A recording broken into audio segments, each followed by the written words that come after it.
রাতের নিস্তব্ধতা যখন চারপাশকে ধীরে ধীরে গিলে খায়, ঠিক সেই মুহূর্তে নিজেকে একটা প্রশ্ন করুন। একটা মানুষ তার রূপ, যৌবন আর বিপুল ধন সম্পত্তির লোভে কতটা নিচে নামতে পারে? নিজের গর্ভের সন্তানকে কেটে শয়তানের পায়ে বলি দিতে পারে? আজকে আপনাদের এমন এক অভিশপ্ত ঘটনার গল্প শোনাবো, যা শুনলে আপনার গায়ের পশম খাড়া হয়ে যাবে। একজন নারী যিনি শয়তানের সাথে চুক্তি করেছিলেন, কিন্তু সেই শয়তানি চুক্তির মেয়াদ যখন শেষ হলো, তার মৃত্যুর পরপর 7টা দিন ওই পরিবারে যা ঘটেছিল তা কোনো মানুষের কল্পনারও বাইরে। গল্প শুরু হয় 1987 সালে। ঘন জঙ্গল, তার ভেতর এক অন্ধকার গুহার ভেতরের কুপির বাতির অস্পষ্ট আলোয় দেখা যাচ্ছে আনগুন নামের এক মহিলাকে। তার কোলে একটা নিষ্পাপ নবজাতক শিশু। ক্ষুধার জ্বালায় শিশুটি অনবরত কেঁদে চলছে, কিন্তু আনগুনের চোখে কোনো মায়ের মমতাই নেই। তার চোখে কেবল এক অন্ধকার লিপ্সা। আনগুনের এক হাতে ভারী হাতুড়ি আর অন্য হাতে ধারালো বাটালটা শিশুর বুকে বসিয়ে হাতুড়ি দিয়ে সজোরে আঘাত করল আনগুন। বাচ্চার শেষ কান্নাটা এক মুহূর্তে থেমে গেল। গুহার মেঝে ভেসে গেল তাজা রক্ত। আনগুনের শরীর কাঁপছিল, কিন্তু সে থামল না।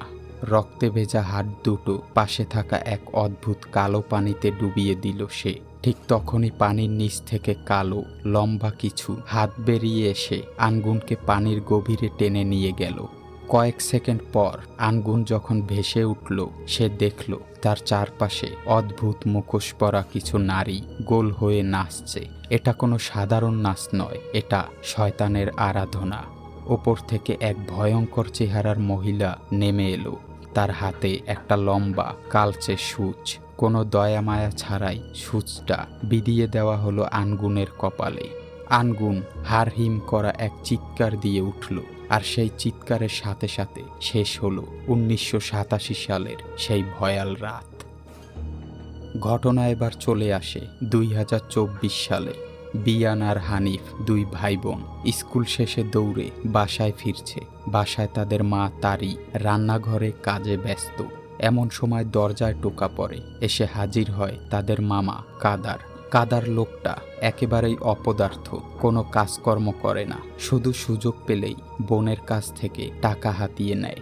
তারি তো ভেবেছিল কাদার আবারও টাকা চাইতে এসেছে, কিন্তু কাদার বলল, বোন, এবার আমি টাকা চাইতে আসিনি, একটা খবর দিতে এসেছি। আমার মা আনগুন, মায়ের হাল ভালো না, যে কোনো সময় মারা যেতে পারে। কাজের মেয়ে ইয়াতি খবর পাঠিয়েছে, আমাদের শেষবার দেখতে চেয়েছে। মায়ের নাম শুনতেই তারির মুখটা কালো হয়ে গেল। ছোটবেলায় এই মাই তো তাদের দুই ভাই বোনকে কোনো অপরাধ ছাড়া বাড়ি থেকে তাড়িয়ে দিয়েছিল। রাস্তায় রাস্তায় ঘুরে বড় হতে হয়েছে তাদের। কিন্তু কাদারের পেরাপিরিতে শেষ পর্যন্ত তারি রাজি হলো। তারা সবাই রওনা দিল মায়ের বাড়ির উদ্দেশ্যে। দীর্ঘ পথ পেরিয়ে যখন তারা পৌঁছালো, ছোট হানিফ তো অবাক। বিশাল এক রাজপ্রাসাদের মতো বাড়ি। তারা ধারণাই করতে পারেনি তাদের নানি এত ধনী। কিন্তু বাড়িটার ভেতরে পা রাখতেই এক ঠান্ডা স্যাঁতস্যাঁতে হাওয়া তাদের যেন স্পর্শ করে গেল। দেয়ালে একটা বিশাল অয়েল পেন্টিং ঝুলছে, একটা অত্যন্ত সুন্দরী যুবতীর মেয়ের ছবি। ইয়াতি এসে বলল, এটাই তোমাদের নানি আনগুন। হানিফ তার মাকে ফিসফিস করে জিজ্ঞাসা করল, মা, নানির বয়স কত? তারি বলল, 70 বছরের কাছাকাছি হবে। হানিফ চোখ বড় বড় করে বলল, কিন্তু ছবিটা দেখে তো মনে হচ্ছে উনি তোমার চেয়েও ইয়াং। তারি কোনো উত্তর দিতে পারল না। তার ভেতরে একটা অজানা অস্বস্তি কাজ করছিল। ঠিক তখনই ওপরের ঘর থেকে একটা অদ্ভুত শব্দ ভেসে এলো। সবাই ওপরের ঘরে গিয়ে হাজির হলো। বিছানায় শুয়ে আছেন আনগুন, কিন্তু ওনাকে দেখে সবার গায়ে রক্ত হিম হয়ে গেল। শক্ত হয়ে পড়ে আছেন, চোখের মণি দুটো সিলিংয়ের দিকে স্থির, কোনো কথা বলছেন না, কিন্তু চোখ দিয়ে অনবরত জল গড়িয়ে পড়ছে। ইয়াতি তাড়াতাড়ি গিয়ে একটা পুরনো গ্রামোফোনে একটা প্রাচীন গান বাজিয়ে দিল। আশ্চর্যের বিষয়, গানটা বাজাতেই আনগুন কেমন জানি শান্ত হয়ে এলেন। কাদার বাচ্চাদের নিয়ে নানির কাছে গেল। মা, দেখো তোমার নাতি নাতনি এসেছে। আনগুন কোনো কথা বলতে পারলেন না। কিন্তু হঠাৎ খপ করে ছোট মেয়ে বিয়ানের হাত শক্ত করে চেপে ধরলেন। বিয়ান ভয়ে চিৎকার করে উঠল। ইয়াতি টেনে হাত ছাড়িয়ে বলল, ভয় পেও না খুকি, নানি তোমায় দেখে বড্ড এক্সাইটেড হয়ে পড়েছে, তাই এমন করছে। কিন্তু খেলা তো কেবল শুরু হচ্ছিল। কাদারের মাথায় তখন অন্য চিন্তা। সে দেনায় ডুবে আছে প্রায় 40 মিলিয়ন টাকা। সুদের পাওনাদাররা তাকে মেরে ফেলার হুমকি দিচ্ছে। সে এসেছে সম্পত্তির দলিল আর টাকা খুঁজতে। রাতে আলমারি হাতড়াতে সে পেয়েও গেল এক মোটা টাকার বান্ডিল, কিছু দলিল আর তার সাথে একটা কুৎসিত অভিশপ্ত কাঠের মুখোশ। কাদার মুখোশটা পাত্তা না দিয়ে রেখে দিল। পরদিন রাতে খাবার টেবিলে জানতে পারা গেল ডাক্তারের চিকিৎসার কোনো কাজ হচ্ছিল না। তাই ইয়াতি এক সামান বা কবিরাজকে ডেকেছে, যার নাম হোসেন। হোসেন এসে জানিয়েছেন আনগুনের শরীরে নাকি খারাপ আত্মারা বাসা বেঁধেছে। সেই রাতেই ঘটল প্রথম ভয়ঙ্কর ঘটনাটি। ছোট হানিফের একটা খেলনা গাড়ি হারিয়ে গিয়েছিল। খুঁজতে খুঁজতে বিয়ান লক্ষ্য করল গাড়িটা তাদের নানির ঘরের খাটের নিচ থেকে নিজে নিজেই চলছে। ভয়ে বিয়ানের বুক দূর দূর করে কাঁপছে। তবুও সে সাহস করে খাটের নিচে হাত দিয়ে গাড়িটা আনতে গেল। হঠাৎ ওপর থেকে নানি আনগুন ধপ করে বিয়ানের গায়ের ওপর পড়ে গেলেন আর বীভৎসভাবে কাঁপতে লাগলেন। বিয়ানের চিৎকার শুনে কাদার আর তারই ছুটে এলো। কাদার তার মাকে বিছানায় শোয়াতে যাবে, ঠিক তখনই আনগুন মুখ তুলে কাদারের মুখের উপর বীভৎস সবুজ রঙের বমি করে দিলেন। পরদিন সকালেই ডেকে পাঠানো হলো কবিরাজ হোসেনকে। হোসেন এসে ঝাড়ফুঁক শুরু করলো। আনগুনের পিঠের চামড়া টেনে ধরে কবিরাজ একে একে বের করতে লাগলো বেশ কিছু লম্বা কালচে সূচ। আর যেই না শেষ সূচটা শরীর থেকে বের করা হলো, চোখের সামনে ঘটে গেল এক অবিশ্বাস্য অলৌকিক ঘটনা। কয়েক সেকেন্ডের মধ্যে আনগুনের সেই যুবতী চামড়া কুকড়ে একদম বৃদ্ধা হয়ে গেল। পুরো শরীরটা শুকিয়ে যেন এক জীবন্ত কঙ্কাল হয়ে মুহূর্তের মধ্যে মারা গেলেন আনগুন। ঘর জুড়ে এক শ্মশান নীরবতা নেমে এলো। হোসেন কালো সূচগুলো কুড়িয়ে কাদারের হাতে দিয়ে গভীর কণ্ঠে বলল, শোনো কাদার, তোমার মায়ের এই মৃত্যু স্বাভাবিক মৃত্যু নয়। এই সূচগুলো কালো জাদু দিয়ে এতদিন তাকে জোর করে বাঁচিয়ে রাখা হয়েছিল। তার এই লাশ মাটিতে দাফন করা যাবে না। যদি দাফন করো তবে মহাবিপদ। আজ থেকে ঠিক 7 দিন পর হঠাৎ ক্লাউন বৃহস্পতিবার এই লাশ আর সূচগুলোকে জঙ্গলের সেই পাথরের গুহার পানিতে ডুবিয়ে দিতে হবে। আর এই 7 দিন লাশটাকে এমনভাবেই রেখে দিতে হবে। এখান থেকে শুরু হলো সেই অভিশপ্ত শেষ 7 দিন। আসলে 1987 সালে আনগুন তার প্রথম সন্তানকে শয়তানের নামে বলি দিয়ে যৌবন আর সম্পত্তি অর্জন করেছিল। শয়তান তার শরীরে ওই কালচে সূচগুলো ঢুকিয়ে দিয়েছিল, কিন্তু শয়তানের চুক্তি মানেই তো ধোঁকা। ভেতর থেকে আনগুনের অঙ্গ প্রত্যঙ্গ পচে যাচ্ছিল, অথচ বাইরে থেকে তাকে যুবতী দেখাচ্ছিল। তারি আর ইয়াতি মিলে লাশের গায়ে সুগন্ধি পানি ছিটিয়ে দিচ্ছিল। হঠাৎ লাশের মুখটা সামান্য ফাঁক হলো। একটি যান্ত্রিক শুকনো আওয়াজ বের হয়ে এলো লাশের ভেতর থেকে, এক্ষুনি চলে যাও। তারি আর ইয়াতি ভয়ে পিছিয়ে গেল। মাঝরাতে তারি তার মায়ের লাশের পাশে বসে সূরা ইয়াসিন তিলাওয়াত করছিল। হঠাৎ সে শুনল তার ঠিক পেছনে দাঁড়িয়ে ইয়াতিও তার সাথে সুর মিলিয়ে সূরা পড়ছে। তারি পেছনে ফিরে দেখল কেউ নেই। আবার সামনে তাকাতেই দেখল ইয়াতি দরজার বাইরে থেকে হেঁটে আসছে। তাহলে এতক্ষণ পেছনে বসে তার সাথে কে সূরা পড়ছিল? তারির গায়ের লোম খাড়া হয়ে গেল। সে ভয়ে কাঁপতে কাঁপতে লাশের দিকে হাত বাড়াতেই অনুভব করল ঠিক তার ঘাড়ে কেউ একজন গরম শ্বাস ফেলছে। অন্যদিকে বিয়ান তার ঘরে ঘুমানোর চেষ্টা করছিল। হঠাৎ শুনতে পেল সেই পরিচিত শব্দ।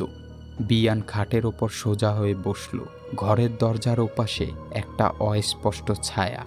সে সাহস করে দরজা খুলল, কেউ নেই। কিন্তু বিছানায় ফিরে আসতেই সে দেখল ঘরের কোণায় রাখা হেলানো চেয়ারটা নিজে নিজেই দুলছে, আর সেই চেয়ারে বসে আছে তার মৃত নানি। বিয়ান ভয়ে কম্বল মুড়ি দিল, কিন্তু কম্বলের ভেতরে ঢুকেই দেখে নানি তার মুখের 1 ইঞ্চি দূরে মুখ এনে দাঁড়িয়ে আছে। বিয়ান প্রাণপণে চিৎকার করে উঠল। পরদিন পরিস্থিতি আরও ভয়ঙ্কর হয়ে উঠল। কাদার রাতে তার ঘরে শুয়েছিল, হঠাৎ শুনতে পেল ঘর ভর্তি মানুষ যেন ফিসফিস করে প্রার্থনা করছে। কাদার চোখ খুলে দেখে কালচে কাপড় আর ভয়ঙ্কর মুখোশ পরা একদল মহিলা তার মায়ের লাশ ঘিরে এক অদ্ভুত রিচুয়াল করছে। কাদার লাইট জ্বালাতেই মুহূর্তের মধ্যে সবাই হাওয়া। কাদার ভয়ে ঘামে ভিজে একাকার হয়ে গেছে। ওদিকে ছোট হানিফ আলমারি থেকে সেই অভিশপ্ত মুখোশটা বের করে মুখে দিয়ে আয়নার সামনে দাঁড়িয়েছিল। আয়নায় নিজের চেহারার জায়গায় সে দেখতে পেল মৃত নানির মুখ। হানিফ দৌড়ে গিয়ে বোনের ঘরে ঢুকল। বিয়ান তাকে বোঝাচ্ছিল, শোনো হানিফ, মৃতদের আত্মা নাকি 7 দিন ঘরের চারপাশে ঘোরে, তুমি এসব মুখোশ নিয়ে নাড়াচাড়া করিও না। অবশ্য আমরা জানি ইসলাম ধর্মে মৃত মানুষের আত্মা পৃথিবীতে ফিরে আসার কোনো সুযোগ নেই। মৃত্যুর পর রুহ চলে যায় বারজাখ জগতে। গল্পে আমরা যা দেখেছি তা আসলে শয়তান জিনদের ছলনা। সেদিন মাঝরাতে হানিফ হঠাৎ জেগে উঠে দেখে বিয়ান বিছানায় বসে আছে, কিন্তু বিয়ানের ঘাড়টা অদ্ভুতভাবে বাঁকা আর সে বিভৎস চোখে হানিফের দিকে তাকিয়ে আছে। হানিফ চিৎকার করে উঠতেই সবাই ছুটে এলো। দেখা গেল বিয়ান আসলে ঘুমাচ্ছিল। কিন্তু তাহলে হানিফ কাকে দেখল? উত্তর কারো জানা ছিল না। দেখতে দেখতে চলে এলো সেই কাঙ্ক্ষিত 6ষ্ঠ দিন। বাইরে তখন মুষলধারে বৃষ্টি আর বজ্রপাত হচ্ছে। পুরো বাড়ির বিদ্যুৎ চলে গেছে। বিয়ান আর হানিফ বাথরুমে গিয়েছিল। বাথরুম থেকে বেরিয়ে বিয়ান হঠাৎ খেয়াল করল হানিফ দরজার দিকে তাকিয়ে পাথর হয়ে দাঁড়িয়ে আছে। বিয়ান পেছনে ফিরে তাকাতেই তার বুকের রক্ত হিম হয়ে গেল। তাদের ঠিক পেছনে অন্ধকারে দাঁড়িয়ে আছে নানি আনগুনের সেই পচা লাশ। লাশটা ধীর পায়ে তাদের দিকে এগিয়ে আসছে। 2 ভাই বোন চিৎকার করতে করতে বাইরে পালিয়ে এলো। পরদিন সকালে কাদার ঘুম ভেঙে দেখে সে একটা পুরনো কবরস্থানের মাঝখানে পুরো উলঙ্গ হয়ে শুয়ে আছে। কিভাবে সে এখানে এলো সে নিজেই জানে না। দৌড়ে বাসায় ফিরে সে দেখল তারই রেগে আগুন। তারই সিদ্ধান্ত নিল আর কোনো কবিরাজ সামান নয়। আমি আজকেই আমার মাকে ইসলাম ধর্মের সঠিক নিয়মে মাটি দিব। কাদার বাধা দেওয়ার চেষ্টা করলো। আজকে তো 6ষ্ঠ দিন, কাল বৃহস্পতিবার, আজ দাফন করলেও বিপদ হবে। কিন্তু তারই কারোর কথা শোনে না। সে গ্রামের মানুষকে ডেকে কবর খুঁড়ে আনগুনের লাশ দাফন করে দিয়ে এলো। রাত নামল। ঝড়ের রাতে তারা সবাই বাড়ি ফিরে দরজার তালা খুলল। দরজা খুলতেই ঝাঁকে ঝাঁকে বিষাক্ত মাছি তাদের ঘিরে ধরল। আর ঘরের মাঝখানে মেঝেতে পড়ে আছে নানি আনগুনের সেই ভেজা পচা লাশটা। কবর থেকে লাশটা নিজে নিজেই ঘরে ফিরে এসেছে। সবাই ভয়ে চিৎকার করে বাইরে পালাতে গেল, কিন্তু গেটের সামনে পৌঁছাতেই ল্যাম্পপোস্টের আলোটা দপ করে জ্বলে উঠল। আলোর নিচে দাঁড়িয়ে আছে এক ভয়াল দর্শন নারী, শয়তান, যে 1987 সালে আনগুনের সাথে চুক্তি করেছিল। তারা পালাতে পারল না, আবার ঘরের ভেতর বন্দী হয়ে গেল। রাত 3টা। কাদার চোখ খুলে দেখে সে লাশের পাশে শুয়ে আছে। সে ঘরের বাইরে দৌড়ে বের হতে গেল, কিন্তু মুখোশ পরা সেই শয়তানি মহিলাগুলো তাকে চারদিক থেকে ঘিরে ধরল। অদৃশ্য কোনো এক শক্তিতে কাদারকে শূন্যে তুলে সুইমিং পুলের পানিতে আছড়ে ফেলা হলো। কাদার পানির নিচে জ্ঞান হারালো। পরদিন সকালে অবশেষে এলো সেই ক্লাউন বৃহস্পতিবার। কবিরাজ হোসেন এসে কাদারকে পুল থেকে তুলল।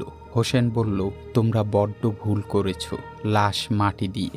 এখন সময় শেষ হয়ে আসছে। আজ রাতে যদি গুহার পানিতে একে না ডোবানো হয় তবে এই পরিবারের একজনও বাঁচবে না। সবাই মিলে লাশটাকে নিয়ে গেল সেই 1987 সালের অভিশপ্ত পাহাড়ের গুহায়। হোসেন মন্ত্র পড়তে শুরু করল। কাদার লাশের সাথে সেই কালো সূচগুলো দিয়ে লাশটাকে গুহার পানির গভীরে ডুবিয়ে দিল।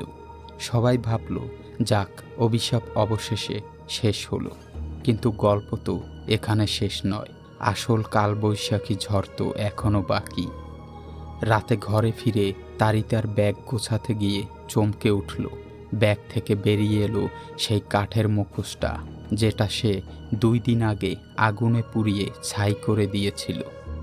কেন যেন এক অদৃশ্য টানে তারই মুখোশটা মুখে পড়ল, আর সাথে সাথে তার চোখের সামনে ভেসে উঠল 1987 সালের সেই ভয়াল অতীত। তারই দেখতে পেল তার মা আনগুন ইচ্ছা করে তাদের তাড়িয়ে দেয়নি। শয়তানের চুক্তির নিয়ম ছিল পরবর্তী প্রজন্মকেও শয়তানের কাছে বলি দিতে হবে। আনগুন তার সন্তানদের বাঁচানোর জন্যই নিষ্ঠুর সেজে কাদার আর তারিকে ঘর থেকে বের করে দিয়েছিল, যাতে শয়তান তাদের নাগালে না পায়। আর মুখোশ পরা ওই ডাইনিগুলো এতদিন ধরে একটা কথাই বলেছিল, তোমাদের প্রতিশ্রুতি ভঙ্গ করো না। তারই বুঝতে পারল অভিশাপ এখনো ভাঙেনি। কিন্তু কেন? সূচগুলো তো পানিতে ফেলে দেওয়া হয়েছে। হঠাৎ তারির মাথায় বিদ্যুৎ খেলে গেল। লোভী কাদার। সূচগুলো আসলে সোনার তৈরি ছিল। কাদার লোন পরিশোধ করার জন্য লাশের সাথে সূচগুলো পানিতে ফেলেনি, নিজের পকেটে লুকিয়ে রেখেছিল। ঠিক সেই মুহূর্তে ওপরের ঘর থেকে বিকট শব্দ এলো। তারই দৌড়ে গিয়ে দেখে ছোট হানিফ আর বিয়ান ঘরের সিলিংয়ের সাথে আটকে আছে। কোনো এক অদৃশ্য শয়তানি শক্তি তাদের ছাদের সাথে আছড়ে ফেলছে। মেঝেতে পড়ার পর অদৃশ্য কিছু একটা হানিফের পা ধরে টেনে নিয়ে যেতে লাগলো ঘরের বাইরে, জঙ্গল পেরিয়ে একদম সেই গুহার দিকে। তারি আর কাদার পেছনে পেছনে দৌড়ালো। গুহার পানির কাছে গিয়ে কাদার তার পকেট থেকে সোনার সূচগুলো বের করে চিৎকার করে বলল, বোন, আমাকে ক্ষমা করে দে, আমি লোভে পড়ে গিয়েছিলাম। তারি কাদারের হাত থেকে সূচগুলো নিয়ে মন্ত্র পড়ে পানির মধ্যে ছুঁড়ে মারল। হানিফ ভেসে উঠল পানির উপরে। কাদার আর তারি তাকে টেনে কুলে তুলল। কিন্তু ঠিক তখনই পানির নিচ থেকে ডজন ডজন পচা কালো হাত বেরিয়ে এসে কাদারের পা চেপে ধরল। কাদার বুঝতে পারল তার ভুলের মাসুল তাকে দিতেই হবে। সে তারির দিকে তাকিয়ে কাঁদতে কাঁদতে বলল, বোন, বাচ্চাদের বাঁচা। কাদারকে টেনে পানির নিচে নিয়ে যাওয়া হলো। তারি মরিয়া হয়ে পাশে থাকা একটা ভারী পাথর তুলে নিয়ে শয়তানের সেই অভিশপ্ত মুখোশটার ওপর সজোরে আঘাত করতে লাগলো। এক একটা আঘাতে পুরো গুহার শয়তানের বিকট আর্তচিৎকার সরিয়ে পড়ল। তৃতীয় আঘাতে মুখোশটা চূর্ণ বিচূর্ণ হয়ে গেল, আর সাথে সাথে মুখোশ পরা ডাইনিগুলো ধোঁয়ায় পরিণত হলো। কিন্তু ততক্ষণে অনেক দেরি হয়ে গেছে। কাদারকে টেনে নিয়ে যাওয়া হয়েছে পানির অতল গভীরে। শত চেষ্টা করেও কাদারকে আর খুঁজে পাওয়া গেল না। এই ভয়ঙ্কর রাতের পর 100 দিন কেটে গেছে। সেই রাজপ্রসাদের মতো বাড়িটি আজ এক পরিত্যক্ত ভয়াল শ্মশানে পরিণত হয়েছে। লতাপাতায় ঢেকে গেছে দেয়ালগুলো। গ্রামের কেউ এখন আর ওই পথ দিয়ে হাঁটে না। কিন্তু গভীর রাতে যদি আপনি ওই পরিত্যক্ত বাড়ির পাশ দিয়ে হেঁটে যান, আপনি শুনতে পাবেন ভেতরের কোনো এক ঘর থেকে গ্রামোফোনের সেই প্রাচীন সুরটা নিজে নিজেই বাজছে। আর সেই শয়তানটা নাকি এখনো ঘরের অন্ধকারে বসে অপেক্ষা করছে নতুন কোনো লোভী শিকারের আশায়। গল্পটা তো এখানেই শেষ হলো, কিন্তু রাতের এই নিস্তব্ধ অন্ধকারে নিজেকে কি আসলেই নিরাপদ মনে হচ্ছে? লোভ আর অন্ধ বিশ্বাসের ভয়াল পরিণতি যে কতটা বীভৎস হতে পারে তা তো আজকে আমরা নিজের চোখেই দেখলাম। প্রিয় দর্শক, আপনাদের এই ব্যস্ত জীবনের আড়ালে রাতের একাকী মুহূর্তে একটু শিহরণ আর রোমাঞ্চ পৌঁছে দিতে ঘন্টার পর ঘন্টা ধরে এই গল্পগুলো সাজাতে হয়। রাতের পর রাত জেগে আপনাদের জন্য এমন হারহিম করা আবহ তৈরি করার পেছনে একটাই উদ্দেশ্য, আপনাদের মুখে একটা মুগ্ধতা আর গায়ে এক ফোঁটা কাঁটা দিয়ে ওঠার অনুভূতি তৈরি করতে। আজকে এই গল্পটা যদি আপনাদের হৃদয়ে বিন্দুমাত্র ভয়ের কাঁপন ধরিয়ে থাকে, তবে ছোট একটা অনুরোধ রইল, ভিডিওটিতে একটি লাইক দিয়ে আপনার অনুভূতির প্রমাণ রেখে যান। আপনার একটা লাইক আর একটা সাবস্ক্রাইব আমার রাতের এই দীর্ঘ পরিশ্রমের সবচেয়ে বড় পুরস্কার। এই ভয়াল পরিবারের একজন সদস্য হতে চ্যানেলটি এখনই সাবস্ক্রাইব করে বেল আইকনটি চেপে রাখুন, যেন পরবর্তী অন্ধকার রাতের ভয়ঙ্কর ডাকটি আপনার কাছে সবার আগে পৌঁছে যায়। আর হ্যাঁ, কমেন্ট বক্সে আপনার মূল্যবান মতামতটি লিখে যেতে ভুলবেন না। আমি ব্যক্তিগতভাবে আপনাদের প্রতিটি কমেন্ট পড়ি। আজকের মতো এখানেই বিদায় নিচ্ছি। ঘরের আলোটা জ্বালিয়ে ঘুমোতে যান, সাবধানে থাকুন, কারণ শয়তান কিন্তু সবসময় সুযোগের অপেক্ষায় থাকে।